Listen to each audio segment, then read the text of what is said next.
We zijn in Roden bij mevrouw Harthold, mijn moeder. En ik wil mama vragen om eens wat te vertellen over wat hier in het familieboek staat onder het hoofdje de moordpartij op 3 mei 1943. Mama die heeft alles verteld dat op een zekere ochtend de Duitsers over de Haarsterweg kwamen en alle mannen meenamen. Misschien kun je het iets uitgebreider vertellen wat er die ochtend gebeurd is. Ja, die Duitsers, er lagen bomen over de weg, daar bij Friese Palen. 2 bomen lagen helemaal over de weg. En ik kwam met BMW's. Was ik zaterdags heen geweest. Die was jarig op 1 mei. Dus 3 mei kwam ik weer om. Dat was op maandag. En toen lagen daar 2 bomen, helemaal daar, precies bij de scheiding. Tussen Friese Palen en de Haar. En die bomen heb je ook zelf gezien? Wij zijn aan de kant erom toegereden. Of gelopen. En wij hebben nog gelachen ook. Dat er bomen op de weg lagen. Want, maar verder van de rest zijn we naar huis gegaan. En waren jullie lopend of op de fiets? Op de fiets. We kwamen van Veenhuizen. We hadden 1,5 uur gefietst. En het was helemaal stil eigenlijk. Het was niks bijzonders. Totdat we daar op de Haarsterweg kwamen. Dat daar bomen op de weg lagen. En ja, toen zijn we naar huis gegaan. En toen we in de huiskamer zaten, toen zagen we daar Duitse soldaten naartoe over de Haarsterweg fietsen. Die hadden zeker bericht gekregen dat de bomen over de weg lagen. Want die melk, de man die de melk ophaalde, die heeft het zeker aangegeven. Dat er bomen op de weg lagen. En toen zo'n patrouille Duitsers, die hebben wezen kijken. En die zijn weer omgekomen. En toen hebben ze daar op de Haarsterweg, bij een boerderij van Ewe de Jong, daar stonden een stuk of 6 mensen, mannen, te praten over die oorlog en zo en over die melkstaking. En die hebben ze meegenomen. En toen kwamen ze ook 2 boerderijen verder. En toen, ja, bij ons gingen ze net naar buiten. Typisch eigenlijk, hè. Mijn vader met de beide broers en mijn verloofde. Die was achteraan. En we konden ze nog, anders hadden ze misschien wel beter gezien, maar er was nogal een hele grote heg van de buren. We konden ze niet van verre aankomen zien. En ja, en toen vloog mijn verloofde nog weer terug in de woonkamer en de keuken. En toen een Duitse moffer achteraan, hij moest ook meekomen. Nou, toen zei ik van, hij heeft niks gedaan. Ik ging voor hem staan. Ja, niks gedaan, zei hij. Nee. En hij hield de revolver op mij gericht. En toen zei mijn verloofde van, dan ga ik maar. Nou, en toen zijn ze allemaal gegaan. En toen zegt mijn moeder, stonden we nog zo even voor het raam te kijken. Och, onze Henk was er ook bij. Ik weet nog best dat mijn moeder dat zei. Och, Henk is er ook bij. En Henk was de jongste. Henk was de jongste. Hoe oud was Henk? 17. Ja. 17 jaar. Ja, dat was echt een plezierige jongen. Had altijd schik aan het leven en zo. En ja, hij was ook als eerste daar op de weg natuurlijk. Want hij was niet meer bij ons in de kamer, maar hij was bij de buren. En daar stond een heel troepje. Maar Henk is dus niet vanaf de mama's eigen huis opgehaald, Nee. maar vanaf de buren, Vanaf de Jong. vanaf de Jong. En daar stonden, En dat is waar Bijken nou woont. nee, nog Nee, één verder. Nog één verder. Ja, waar die Bouwman nou woont. En er zat ook een onderduiker daar bij de Jong op een stoel. Hè, met benen op een stoel, die kon heel moeilijk lopen. Er was een onderduiker, maar die moest ook mee. En zo zijn er 16 zijn er meegegaan. En ach, toen hadden het nog niet door natuurlijk dat ze naar een kamp toe gingen. Tenminste, want een van de jongens van de Lier, Uitse, of Oetse, zijn we dan, die had nog gezegd tegen de postbode, daar gaan we dan. Hè? Ja. En Ze hadden niet in de gaten waar ze heen gingen. Nee.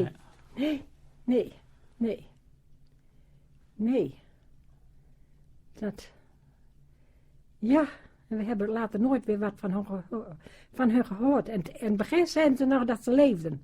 Moesten we op daar naar Groningen toe, naar het politie. Ja, hoe heette dat? Toen was ook zo'n beruchte nazi. Daar in Groningen. Ja, hoe heette dat? Daar zijn we een keer of 3 heen geweest. Dat was mama met oma? Of Ja, en de burgemeester was erbij. En dan, de burgemeester van Marum? Ja, en nog een politie. Ja. Ik geloof dat Wester er ook nog bij was. Die is later dominee geworden. Als politie dan, toen de tijd. En ja, zijn we er nog een keer of 3 heen geweest. Dus hadden ze ook nog voor de mol eigenlijk, hè? Ze leefden nog.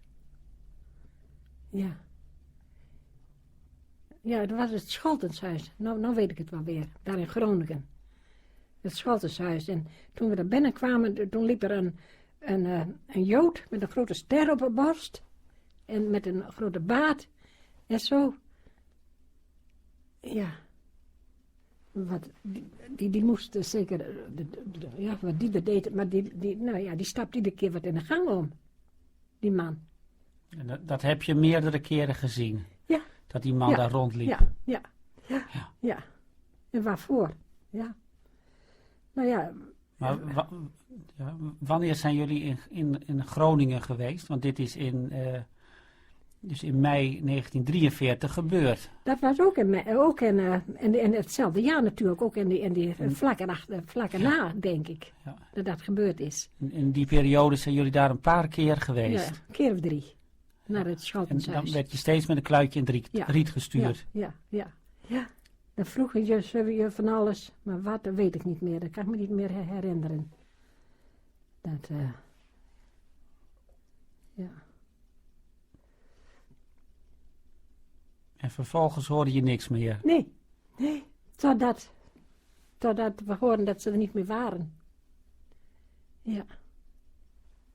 En wanneer was dat? Dat we naar het Scholtenshuis geweest zijn? Nee, dat je hoorde dat ze niet meer leefden? Nou, dat was eigenlijk direct eigenlijk wel. Want wij stonden achter het huis, mijn moeder en ik. En toen hebben we die machine schoten. Eigenlijk ging het wel gehoord. Achter. Ja. Dus je zegt van, we wisten het eigenlijk wel, maar de Duitsers die hielden ons aan het lijntje. Ja. En wanneer heb je dan echt gehoord dat ze niet meer leefden? Officieel, zeg maar. Ja, dat weet ik eigenlijk ook zo goed niet meer. Dat zal later is de burgemeester er denk ik geweest. En die heeft het verteld, denk ik. Het was tijdens de oorlog nog? Ja, dat was ook in 1943? Ja, natuurlijk. Dat was ook in 1943. Ik denk wel in dezelfde periode. Hè?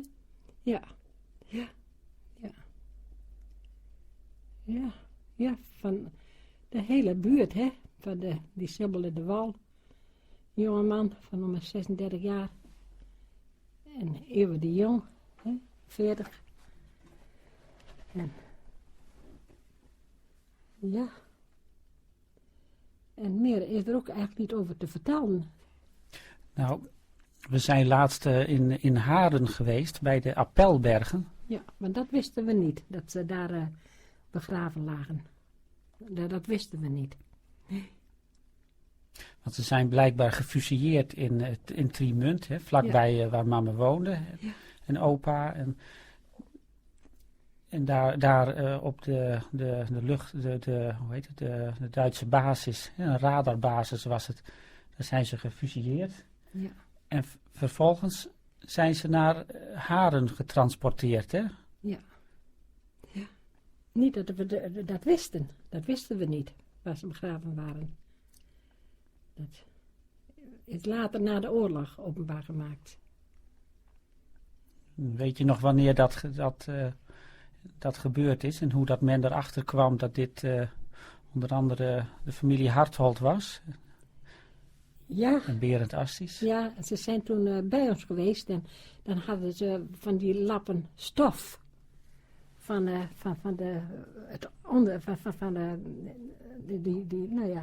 bedroen en zo. Hè, en van die broeken en zo. En dan kon je dat nog wel zien. Ja. Hoe is dat toen verder gegaan? Toen zijn ze geïdentificeerd. Ja. Ja. Ja. Nou, toen is er een... Ze zijn geïdentificeerd aan de hand van de kleding, begrijp van de ik. kleding. Ja. Ja. En toen is er een grote begrafenis geweest. Dat was in november misschien. In november 1945. De oorlog was al afgelopen natuurlijk, ja. Ja, misschien wel, dat weet ik niet zo goed. Maar ik weet wel dat het koud was. Of misschien ook wel niet in november, want ik weet wel, ik had zo'n zwart fluwelen jurk aan en ik was zo koud.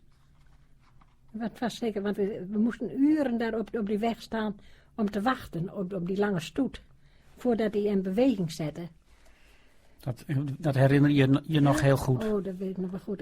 Ik had zo'n zwart fluwelen jurk aan en had ik er maar een trui onder gedaan. Maar ik weet wel dat ik ontzettend koud was. Want wij moesten wachten, wij stonden voor, hè. Vooraan. Ja. Ja. En weet je waarom dat zo lang duurde? Om alles te regelen, denk ik. Want hoeveel wagens waren er wel niet? Het waren gewone wagens. Waren het boerenwagens? Ja. Met paarden ervoor? Ja, ik denk het wel. Ja, dat zal wel paarden. Er stond op één wagen één kist? Of stonden er... dat weet ik niet meer. Dat weet ik niet. Dat weet ik niet. Maar het was een... Ja. Je vertelde laatst ook iets, dat de stoet langs de openbare school ging, hè? In Marum. Ja, dat was met Johannes zijn overlijden, hè? Mijn oudste broer. Wanneer is die overleden? 32. Dus dit was in 43. Ja, 1932 is Johannes overleden. Ja. En hoe oud was Johannes? Dat was ook nog maar 18. Johannes 18 was jaar. 18 en die is aan tuberculose overleden, hè? Als ik me goed Ja, hij was herinner. in dienst. Ja, hoe heet dat? Maar daar kwam hij met die ransel op de rug en zo. Daar was hij te zwak voor, zeker. Ja. Dus dat was Dat je was, oudste broer, mijn hè? oudste Dus broer. mijn oudste oom. Ja. Ja, ook nog maar 18 jaar. Hè? Het is voor oma ook wel heel moeilijk geweest, hè? Nou, zeg dat wel. Ja. En toch was ze altijd opgewekt. Ja. Dat is zo. Ze was altijd opgewekt. Ja. En hoe is het toen verder gegaan? Jullie woonden op een boerderij en ja, de boer en Ja. De boeren die waren er niet meer. Hoe ging dat Nee. verder? Nou ja, bij ons, weet ik alleen te vertellen natuurlijk, hebben de buren hebben het eerste avond gedaan, het melken. En 's morgens misschien ook wel, ik weet het niet. Maar toen, Jan Harthold en Tine, een neef en nicht, die hebben daar een poosje geboerd. Een nicht Ja, en een neef. Tine, ja, van oom Thomas. Tine van oom Thomas. Ja, ja. En Thomas Harthold? Of? Ja, van Ter Heil. Jan die kwam hier nog wel eens. Jan leeft ook al niet meer. Die is van een poosje ook overleden. Ja, Boersma. Nee, Jan Harthold. Jan Harthold. Ja. En zijn zus. En die hebben de eerste tijd... En toen zijn wij naar de familie Assis geweest. Oma, ja, mijn moeder en ik dan. Nou, daar zijn wij zo lang geweest. Misschien een week. Of een dag of 10. Precies weet ik het niet meer. Maar ik weet wel dat wij er ook een poosje uit geweest zijn. Ja. En toen zijn we toch weer naar de Haag gegaan. Toen hebben we Willem Top gekregen als die boerderij leidde. En dan 2 onderduikers. Vanaf wanneer is Willem Top geweest? Toen Is dat nog in 1945 gebeurd? in 1943. Of in 43? Ja, dat was in 43. En de 2 onderduikers hadden we uit Hoge Zand. Tweelingen. En bij de jongens, er waren tweelingen en het waren een paar slagers. En die moesten zeker onderduiken. En daar heeft oom Piet uit Hoge Zand ons meegeholpen. Dat was een broer van mijn moeder dan weer. En die heeft ons daar aangeholpen. En die hebben een half jaar bij ons geweest. Die onderduikers dan. En toen hebben we de boerderij verhuurd. Dat jaar erop. Van in welk jaar zijn we dan? 45 denk ik. Want dan ben je inmiddels 1,5 jaar à 2 jaar verder. Oh, dan zal het 44 wel geweest zijn.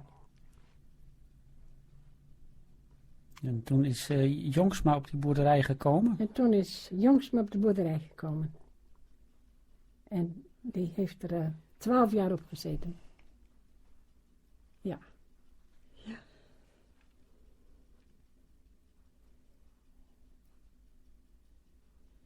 En jullie zijn verhuisd, hè? Zeg maar 1944. Wij zijn naar Marum gegaan. Marum Kruisweg. Daar hebben we een jaar gewoond.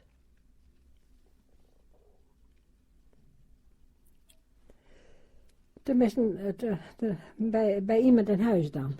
Hè? Een gedeelte ervan. En toen heeft mijn moeder een huis gekocht in Grijpskerk. En daar zijn we nog 4 jaar gewoond. Daar hebben we nog 4 jaar gewoond. En daar ben ik ook naar Groningen gegaan. Voor het naaien eigenlijk. En dan heb ik het een Capeuze lerares diploma gehaald. En toen wou ik zelf zoiets opzetten. En ik was er ook mee bezig. Ik had al een stuk of 10 leerlingen. En toen werd ik ziek. En Wat gebeurde er? Mama zegt, ik werd ziek. ja, toen werd ik ziek. Wat voor ziekte kreeg je? Ja. TB. En hoe merkte je dat? Ik was ontzettend moe en ik lustte geen eten. En toen ben ik eens een keer naar de dokter gegaan. En die stuurde me door naar Groningen voor onderzoek. En toen bleek dat dat mijn long was aangetast. En moest ik rusten. En ik met elkaar alles en alles lopen en liggen. 4 jaar mee gedaan. Dus, heel poos. 4 jaar. Maar verder ging alles heel goed.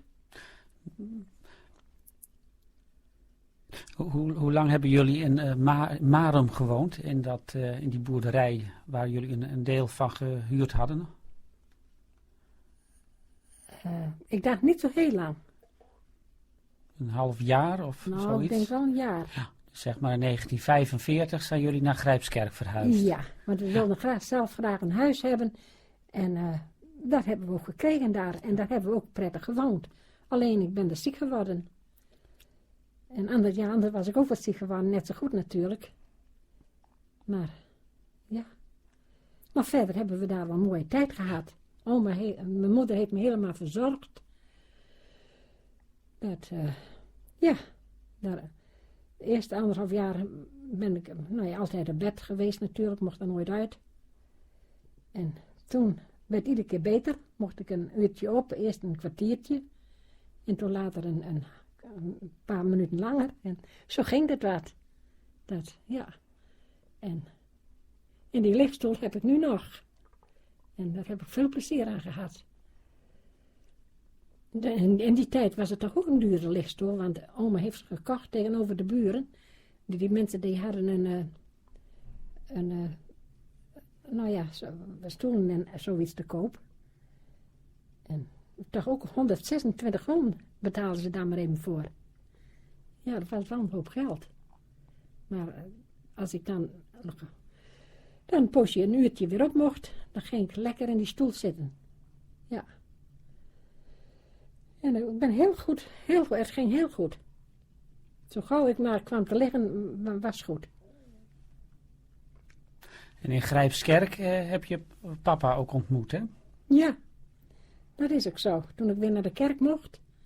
En 1 keer soms gingen we dan naar de kerk, mijn moeder en ik. En toen op een zekere ochtend, op een zondagmorgen dan. Ja. Hebben ze ons zeker eerst uit de kerk hoe en wat, weet ik eigenlijk niet meer. Maar daar trof ik mijn man met zijn zus, Marie. En dan waren ze bij die Marie, ja, ik weet nog niet meer precies hoe die mensen heten daar in Grijpskerk. Maar daar waren ze dan ook, was mijn man ook meegekomen. En zo hebben we elkaar leren kennen. En toen middags na de kerktijd zijn ze bij ons geweest op theevisite. Nou, jullie hebben elkaar dus in de kerk leren kennen. Precies. Zaten jullie vlak bij elkaar? Of, nee, liep je... ik heb ze helemaal niet gezien. Maar hoe liep je er tegenaan? Want ja. dat is toch wel wat bijzonder. Ja, dat weet ik niet meer. Maar ik weet wel toen wij uit de kerk waren en dat ze ons voorbij reden. En werden ze de hand en naar achterom keken en de hand opstaken en zo en wuifden. Dat weet ik nog best. Ja. En ja, ik denk dat het waar ze waren, dat die hebben gezegd natuurlijk, daar woont ook Harthals. Op die manier. Ja. Zo is dat gegaan. Want jullie kenden elkaar niet, hè? Nee hoor. Nee. Uit het boek van meneer Kooi hebben we begrepen dat jullie achterneef en nicht zijn. Ja, zoiets. de elfde graad. Ja. Ja, dat was wel mooi. Ja. En hoe lang heeft het geduurd voordat jullie zijn getrouwd? Nou, niet zo lang. Ik dacht een maand of 10. Ja. Want jullie zijn in 1950 getrouwd, hè? Ja. Ja. Ook in Grijpskerk. Ja, ik denk 11 maanden dan. Ik geloof dat dat dus een beetje september was. En in augustus zijn we getrouwd. Ja, welke dominee heeft jullie getrouwd? Weet je dat nog? Jawel. Nou ja.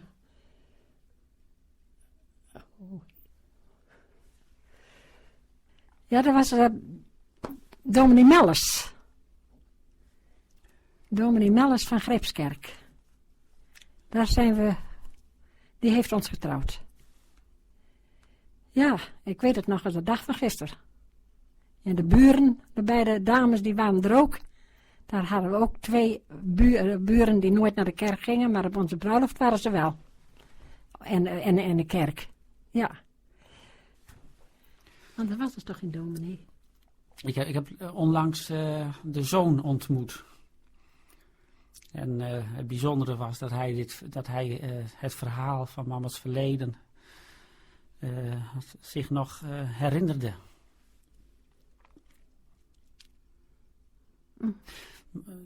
Mama vertelde ook iets over de familie Assis. Hè? Dus de familie, de broers van Berend. Dat daar in de oorlog ook door de bezetter is huisgehouden. Ja. Hè? Ja. Kun je daar nog iets van vertellen? En ook wanneer dat gebeurd is? Ja, dat was een beetje later weer. Hoeveel later weet ik ook niet, maar het was wel in hetzelfde jaar, dacht ik. Dat was... ja, die mensen die hadden... Er was een weduwe, hè, mevrouw Assis. En die mensen die waren veel onderduikers. Iedereen kon bij hun terecht. Grote boerderij. En dan heel afgelegen. Midden in de bossen. Het was er, als er niks te doen was, prachtig gewoon. Want als je bij Assis was, dan mocht je overal lopen in de bossen. Het was gewoon schitterend. Weet je nog waar ze woonden? Jawel. Maar ja, je komt er nooit. Nee, maar hoe heet dat? Veenhuizen 3. Veenhuizen 3. Ja. Ja. Dat heette toentertijd zo. Dat zal ook wel weer veranderd wezen. Is dat nu het gebied waar die strafgestichten zijn? Nee. Je kwam er heel anders in. Je moest door dat hervormde kerkje, dat kapelletje, en dan moest je daarbij langs rijden. En dan zo'n bos, zo'n zandrij in. Zo'n zandweg in. En dan met de tijd dan zag je daar zo'n boerderij. Grote boerderij. En dan met van die hooi kappen. Zoiets waar ze stro en hooi in konden bewaren. Die van boven dan dicht waren, maar van onder en van buiten open.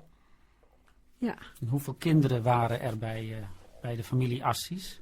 Ja, er waren een stuk of 3 jongens. 3 jongens, geen meisjes. Ja, Eltje en Aaltje waren er nog. En Sietske die is getrouwd met Geert Hartholt. Was er ook een zuster van. En Sietske was een zus van wie? Van Berend, hè? Was Sietske een zus van Berend Assis? Ja. Wist je dat niet? Nee, dat wist ik niet. Ja, Sietske was een zuster van Berend Assis. En Gerrit, die was ook getrouwd. En die woonde toen in Zevenhuizen. En die is toen later op de plaats gekomen. Toen zij er niet meer waren. Ja, dat was hun eigen boerderij waar Gerrit op zat. Ja. En hoe heten die zoons? Dus één heette Gerrit. Gerrit en Berend. Berend en Jan was de oudste. En Harm. En Harm. Ja. 4 jongens. Ja. Ja. En daar is ook iets mee gebeurd. Ja, die hele familie is ook uitgeroeid. De 3 zoons. Jan en Harm. Ja, en Berend dan. En Marem. Alleen Gerrit is blijven leven, omdat hij elders was. Die woonde in Zevenhuizen, dus. Die was niet thuis. En ze zijn opgepakt omdat ze... Het zijn allemaal opgepakt, de vrouwen en de mannen. Maar de vrouwen hebben ze weer vrijgelaten, een paar dagen later. En die hebben gezien, die jongens gezien, hoe dat ze geslagen waren. Het bloed was hun bij het hoofd langs gelopen. Ja, dat was ook vreselijk. Ja. Dus hebben de jongens afgeranseld. Ze hebben ze nooit weer gezien verder. Nee. Ja, ze hebben ze afgeranseld, want ze hadden allemaal onderduikers en ja. Ze woonden daar zo vredig, hè. Je zou zeggen, er komt niemand. Maar ook verraden. Want in dat kerkje daar in Veenhuizen, daar hebben ook wel eens van die landwachters gingen ze naar de kerk om te luisteren naar de dominee ook iets fout zei. In die tijd. Dat was niet best. Een nare tijd is dat geweest. Vreselijke tijd. Ja. En hoe is het om er nu zo over te praten? Is dat niet heel moeilijk? Want het is toch een verschrikkelijk verhaal. Ik ken het verhaal dan wel, maar het heeft natuurlijk jaren geduurd voordat mama dat voor de microfoon durfde te vertellen. Ja, ik kon het en ook sowieso te vertellen. Dus ik ben eigenlijk heel verbaasd dat mama dat zo geweldig kan vertellen nu. Maar dat moet je niet vergeten, het is 55 jaar geleden. En ik kon er nooit over praten, want dan begon ik altijd te huilen. En als ik visite had en ze wilden erover praten, ze gooiden een steentje op of zo om daarover te praten, dan zei ik, kom, ik zal nog even een kop koffie halen. Of ik zal dit even doen, of ik gooide direct de boeg direct op wat anders. Ik kon het niet. Zo, ja, en ja, dat is zo. Ik kon daar nooit over praten. En hoe komt het dat je daar nu wel over praat? Ja, dat komt natuurlijk dat we eigen zijn. Met een vreemde zou ik nog niet kunnen. Of die moet heel intiem zijn. Maar als iemand hier nog vreemd is en die wil alles horen, dan zou ik dat niet kunnen. Want, nou ja, ook in die tijd dat we in de pastorie zaten, ik kon er nooit over praten. Ja. Maar dat komt natuurlijk dat wij hier eigen zijn, hè? Daar komt het van. Ja.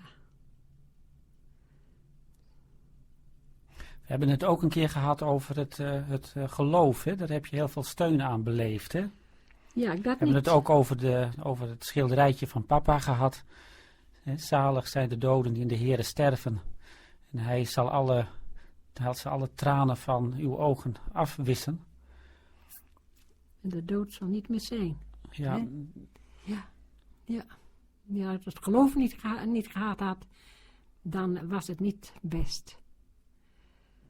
Door het geloof heb ik alles kunnen verwerken eigenlijk, hè. Dat is zo. Altijd, ik heb altijd nog een vast geloof gehad. En dat scheelt. Je hebt troosten geput uit het geloof. Ja, absoluut. Ook de gedachte dat er later een weerzien is. Ja. Ja, je hebt ook een man gehad natuurlijk die altijd in die dingen zat en zo. Dat scheelde ook. Ja. Het geloof, dat doet je wat, hè. Dat is zoals je dat niet gehad hadden. En ook, toen je vader overleed. Toen, hoeveel mensen hebben wel niet voor ons gebeden. Hè? Die kracht, die heb je dan toch wel ontvangen. Zodoende ben je ook staande gebleven. Je zegt dat ook toen papa stierf, dat het heel erg moeilijk was. Ja. En dat heb ik zelf ook ervaren. Maar je zegt van het feit dat je weet dat mensen voor je bidden, daar kunnen we toch kracht uit putten. Ja, dat is iets moois. Ja.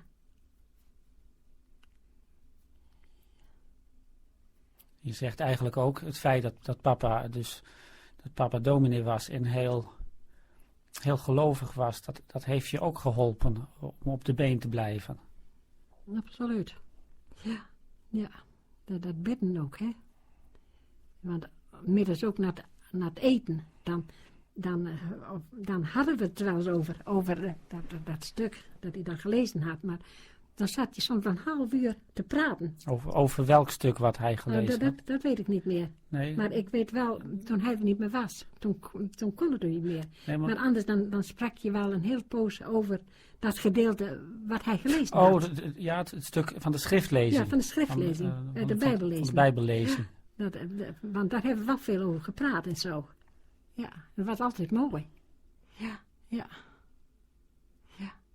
Want vroeger dat ik naar de catechisatie toe ging, dan vond ik dat... Nou, je ging ook naar de zang en meisjesvereniging, maar de catechisatie vond ik het allermooiste. Ging ik ontzettend graag naartoe. Ja, daar ging ik heel graag naartoe. Dat heeft me zeker altijd geboeid. Had je al belijdenis gedaan in 1943? Ja, dat was op mijn 18-jarige leeftijd, geloof ik. Ik ben er wel 2 jaar na de... toen had ik wel belijdenis gedaan, dan ben ik toch nog 2 jaar naar de catechisatie gegaan. Zo graag mocht ik daarheen gaan. Ja, ja, ja. Ja. Ja, daar heb ik dat bijbeltje nog gekregen, hè, dat daar staat. Dat is zo. Dat boekje, dat heb jij een keer meegenomen. Ja, dat moeten we zo even zien. Ja. Welke dat... Oh ja, ik weet het alweer. Ja.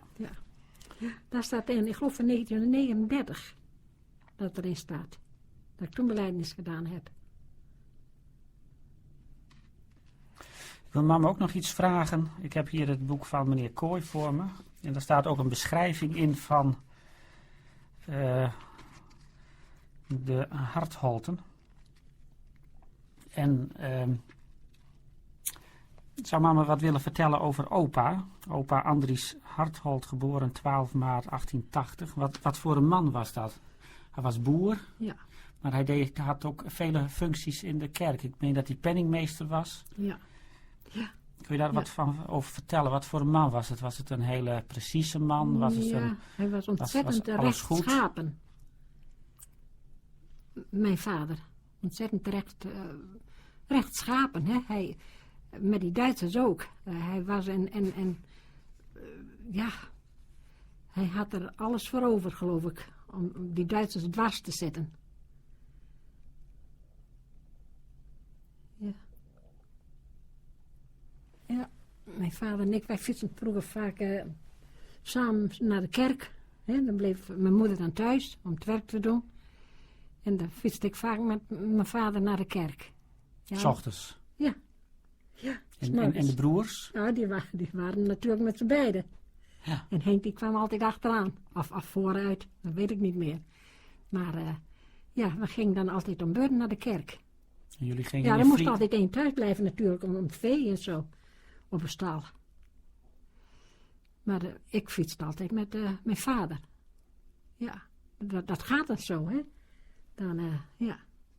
Ja, dat kan ik me nog heel goed herinneren. En opa zat toen in de kerkenraad. Ja.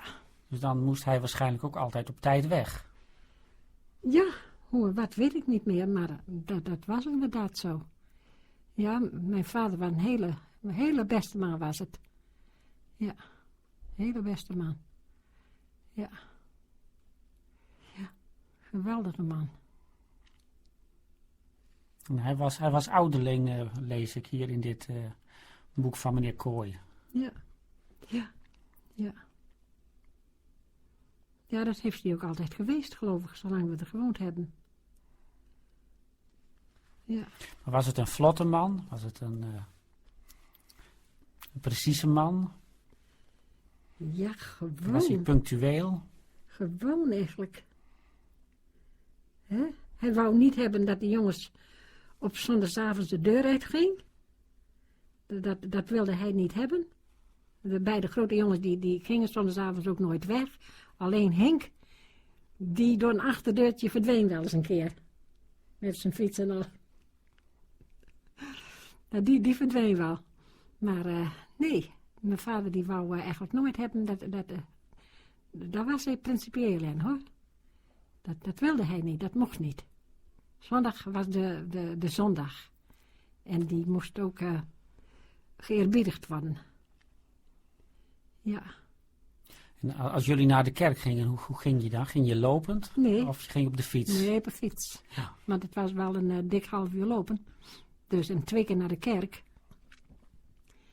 En dan middags begon de kerk om 1:30. Dus dan was het thee drinken. En dan moest het manvolk weer naar achteren toe. Om de koeien te verzorgen. En melken en zo. Ja. Ja. Nee, we gingen altijd, getrouw naar de kerk. Dat ging nooit over. Zo ben ik opgevoed. En het heeft me niet gespeten. Altijd met plezier naar de kerk geweest. Je had het net ook over Henk. Henk die verdween wel eens door een achterdeurtje. Ja. Het was een vrolijke Frans. Henk was een vrolijke Frans. Ja. Ja. Ja. Henk was een stuk jonger hè, dan mama zelf is. Hij was 7 jaar jonger. Ja. Dus ik was toen 24 en Henk was 17. Ja. En wat deed Henk? Was Henk ook in het boerenbedrijf of zat hij op hij een heeft mulo? eerst naar de mulo geweest. En toen hij wilde eigenlijk leren voor de landbouwschool. Hij heeft dus het mulo-diploma gehaald. Dat dacht ik niet. Niet? Dat dacht ik niet. Ik dacht dat hij 2 jaar erop geweest is. Hier in Marem. En dat hij toen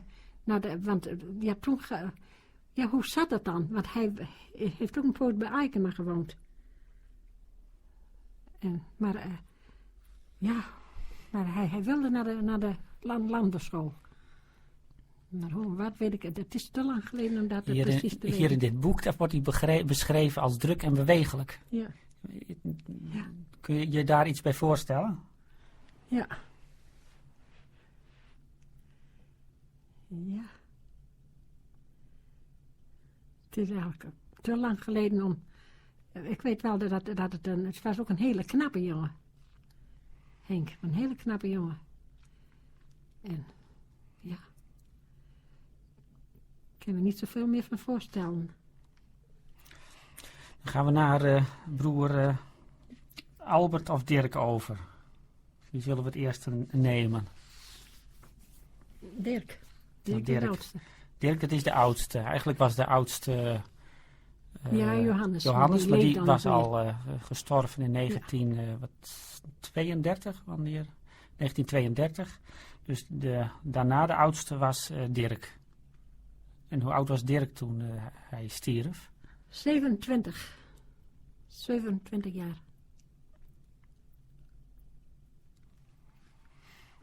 En Dirk, wat was Dirk voor iemand? Ja. Een gewone jongen, dacht ik.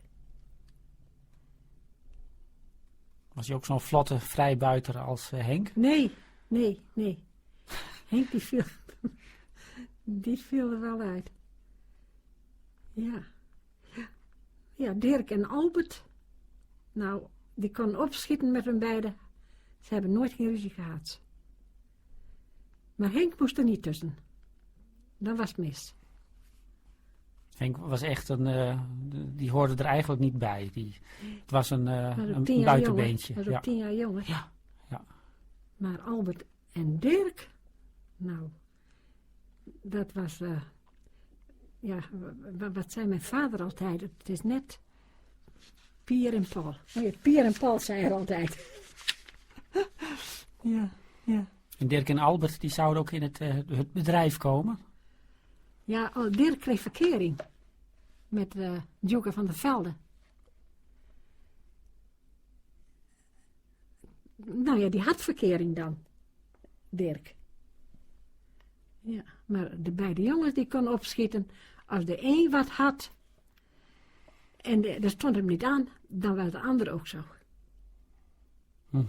Typisch eigenlijk, hè? Als mijn vader wat had met Albert of met Dirk, dan ze dachten er beide gelijk over. Ja. Ja, dat is wel mooi, hè, dat die jongens zo opschieten konden met hun beiden. Ja. Albert was stil. Albert zei niet veel. Hij had nooit het grootste woord. Nou, Albert was nummer 3 eigenlijk, hè, van de kinderen. Ja. Ja, eigenlijk als je Johannes er ook bij telt. Ja, Albert was stil. Die zei nooit veel. Maar was het ook iemand die stille wateren, diepe gronden Maar figuur? Dirk die heeft wel gezegd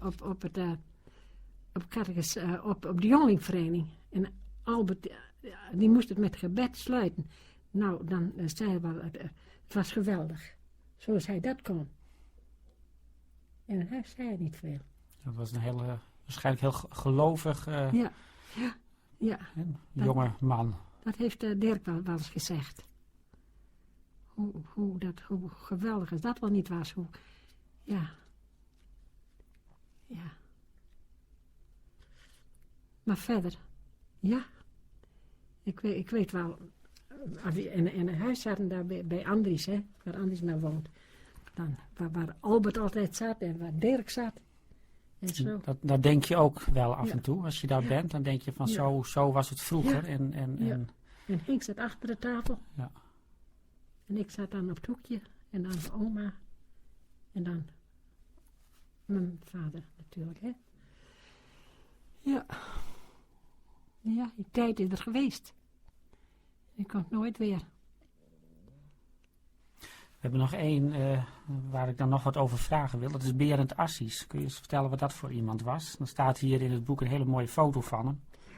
En ik heb dat ook aan een enkeling laten zien. En datgene wat men meestal zegt is wat een knappe man. Jawel. Maar raar met die plekken, hè? Die neus. Ja. Maar wat voor iemand was het? Nou ja, het was een boer, hè? Hij was een boerenzoon.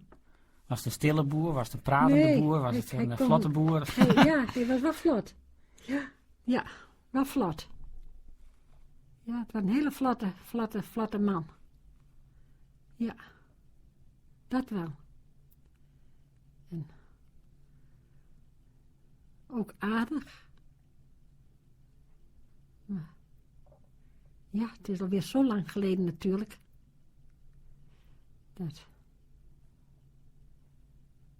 Ze waren allemaal vlotten bij Assies. Ja. Maar ze allemaal vlotten. Die andere jongens ook.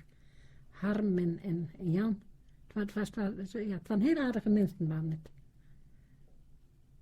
Jullie waren verloofd, hè? Ja. Hadden jullie ook al trouwplannen? Ja, hij had er wel eens over. Maar ja, wij hebben... Hoe lang zijn we wel niet verloofd geweest?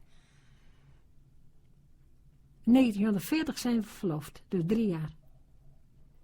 Ja, we zijn 3 jaar verloofd geweest. En als de oorlog nou niet gekomen was, waren jullie dan mogelijk wel getrouwd? Dat denk ik wel. Ja, dat denk ik door wel. de omstandigheden, Ja. Dat horen we natuurlijk veel, hè? Dat daardoor Ja. de plannen die mensen hebben uitgesteld zijn of afgeblazen, zoals in dit geval. Ja. Ja. Ja, het waren hele vlotte mensen.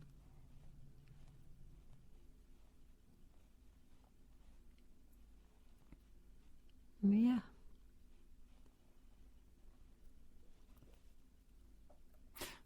Maar me vertelde ook een tijd geleden dat je nog weet hoe dat toen alle mannen van de Haren werden afgevoerd, hoe dat ze over de Haarsterweg liepen. Hè? Duitsers erachteraan met het geweer. Ja. Goed herinneren, dat staat nog steeds in je geest gegrift. En oma en ik, mijn moeder en ik zei dat maar weer van oma, maar mijn moeder en ik, wij stonden nog even voor het raam te kijken en er was er één. Zo'n Duitser die stak de hand omhoog. Toen zijn we maar van het raam weggegaan. Eigenaardig, hè? Is niet geloof.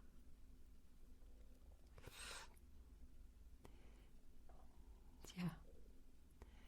Ja, en dan hadden ze voor tijd nog gezegd, die Duitsers daar op Triemunt, die doen geen kwaad. En dat was inderdaad zo, want die zaten er al lang, die Duitsers. Die kenden de bevolking ook wel een beetje. Maar er kwam iemand van het Schotenshuis, hè. En dat was een tiran. En die heeft het bevel gegeven. Ja. Was dat een nieuwe officier? Nou ja, dat was zo'n SS'er. En in Marum hebben ze eerst al een paar doodgeschoten. Voordat ze aankwamen. En ze zullen ook wel wat op hebben. Wat drank op gehad hebben, denk ik. Ja. Niet iedereen is doodgeschoten op Trimunt. Nou, die 16 wel. De 16. Maar nog 2 in Marum, geloof ik. Voor tijd. Dus voordat ze deze mensen allemaal wegvoerden, hadden ze ook al 2 anderen vermoord. Van de zuivelfabriek, geloof ik. Ja, daar hebben ze nog een paar doodgeschoten. Hebben ze achteraan gezeten en uiteindelijk daar doodgeschoten. Ja.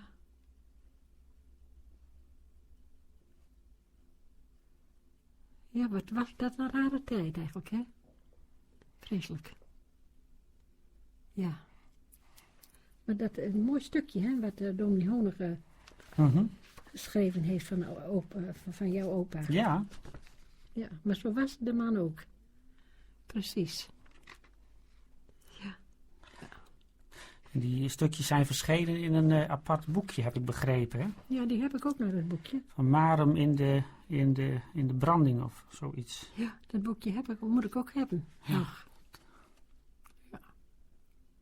En laatst zijn we nog eens bij alle monumenten geweest. Hè? Zowel in Haren als in Appelberg. ja, en in Marum en in Trimunt. Ja. Kun je nog iets zeggen hoe je dat ervoer? Daar, want op sommige plekken was je helemaal nog nooit geweest, hè? Zoals in de Appelbergen. Nee, Appelbergen niet. Daar was ik nog nooit geweest. En we wisten dat voor tijd ook niet. Ja. Ja, daar hebben ze opgegraven. Er zijn altijd mensen die dat gezien hebben, dat die Duitsers daar toen de tijd mee bezig waren. Om daar een groot graf te graven. Ja. Gewoon vreselijk.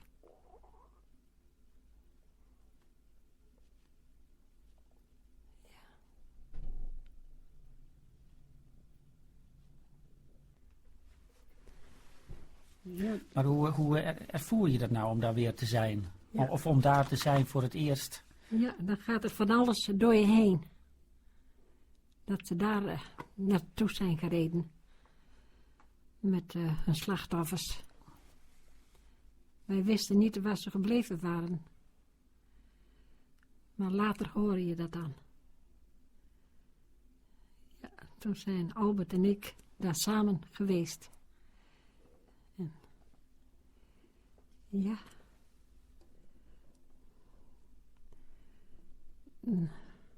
8 bunder geloof ik niet is Appelbergen groot of is het nog ook groter? Misschien ook wel, ik weet het niet.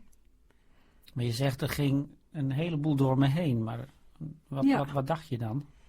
Ja, nou ja, dat ze daar toen mee heen genomen zijn en begraven.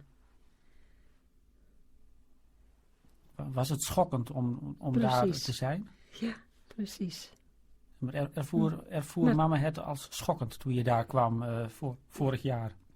Of dit jaar? Nou ja, het gaat wel door je heen natuurlijk. Dat je denkt, ach, hebben ze hun hier begraven gehad.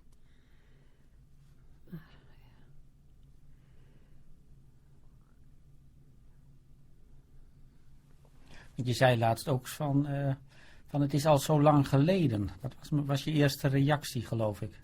Het is al zo lang geleden. Ja, dat scheelt natuurlijk wel. Alles verslijt een keer, maar dit vergeet je nooit weer. Dat niet. Je vergeet het nooit weer. Wat eens gebeurd is. En ik zie alles nog heel helder voor de geest. Zie ik het.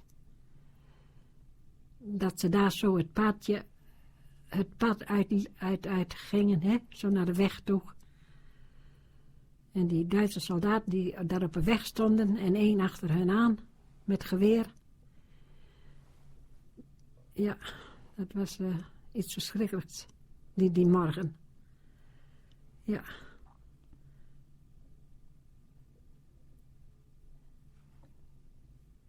Ja, zoiets vergeet je nooit weer. En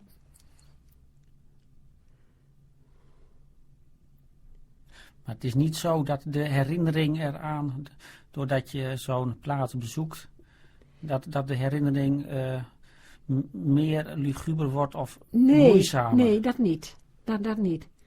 Maar ik kan er wel gewoon rondlopen.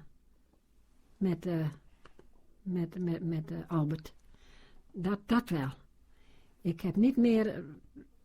nou ja, ik weet het. Ze zijn er niet meer. En... ja.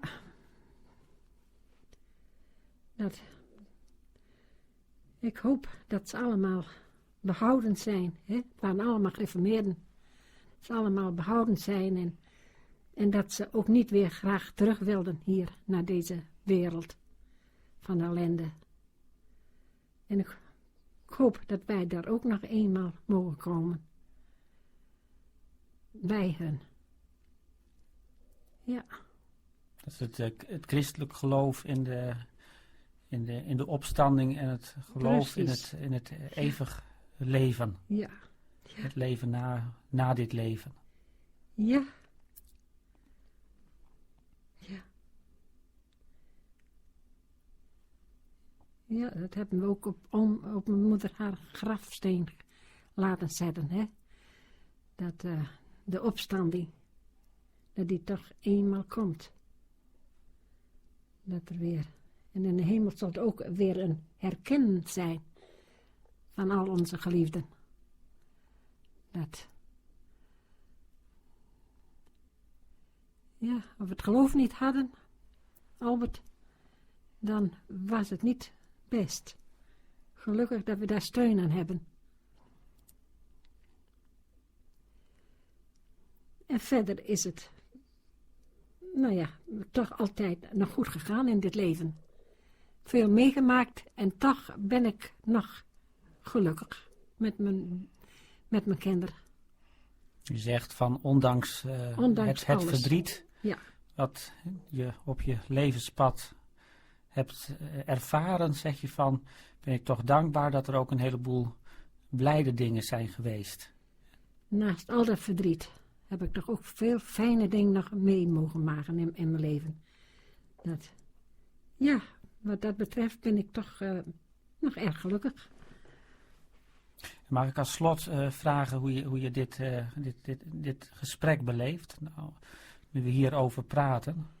Want ik denk dat zo'n soort gesprek 2 jaar terug nauwelijks denkbaar was.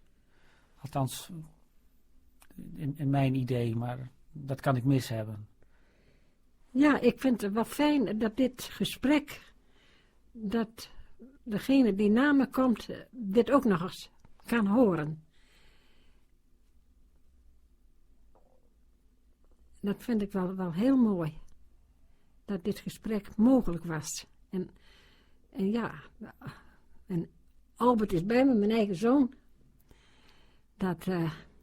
Ik vind het fijn dat ik dit nog heb kunnen doen.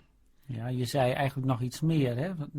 Je zei net toen de band uitstond, toen zei je van, ja, ik ervaar dit gesprek ook als bevrijdend.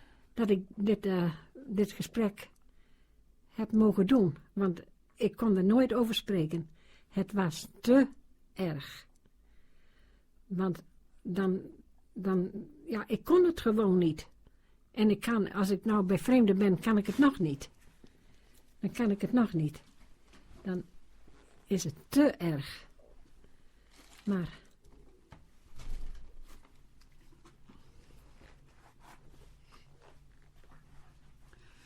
Maar dat is dus nu wat anders. Hè? Nu heb je het idee van het is ik doe het ergens voor en tegelijkertijd zeg je van het praten lucht op en het bevrijdt. En je zegt ook er is een geloofsaspect wat mij eigenlijk door dit leven heen heeft geholpen.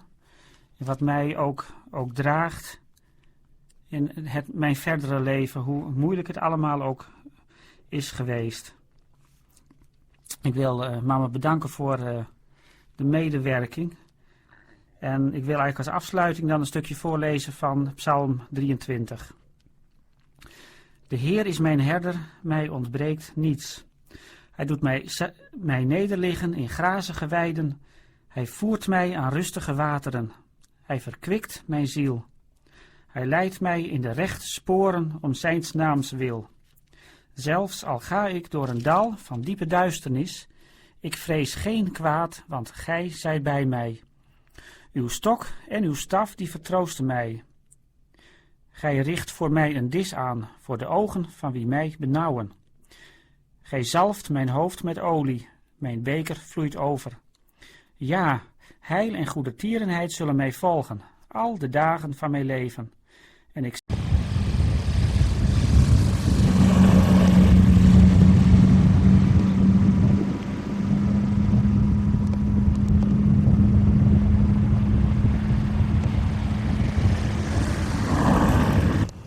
wintergezicht. We zijn hier in Veenhuizen, midden tussen de boerderijen die voorheen tot de strafgestichten behoorden.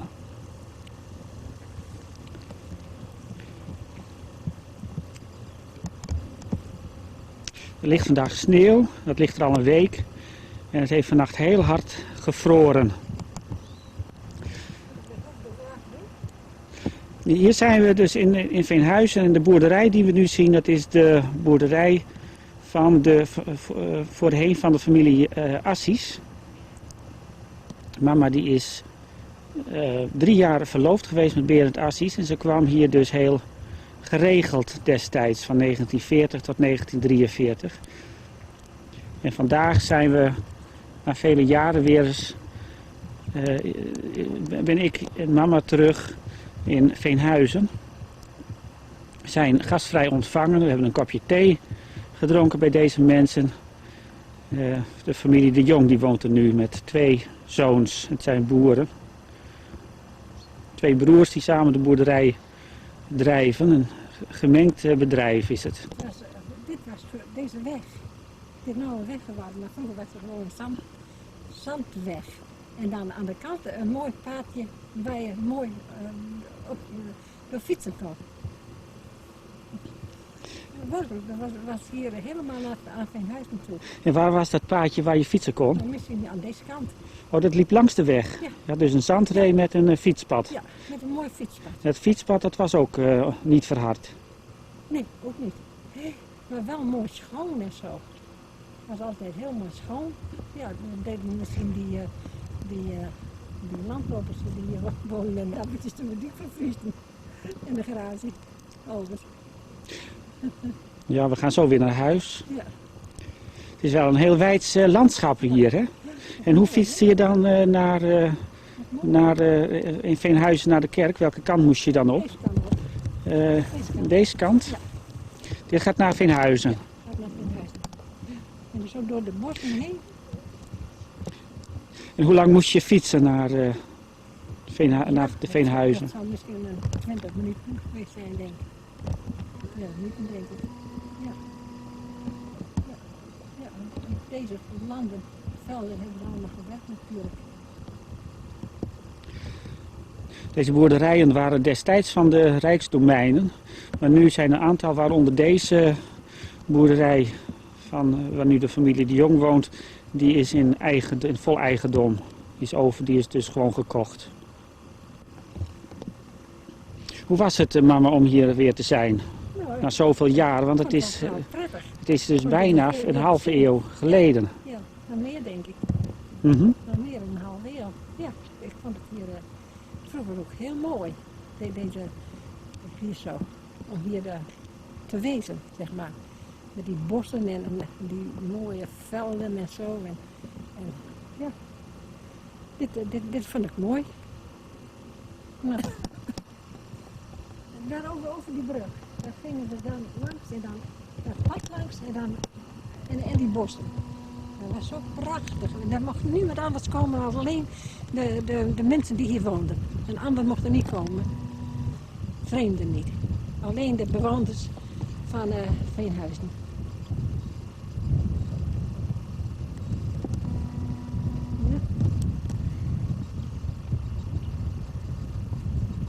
Het is een hele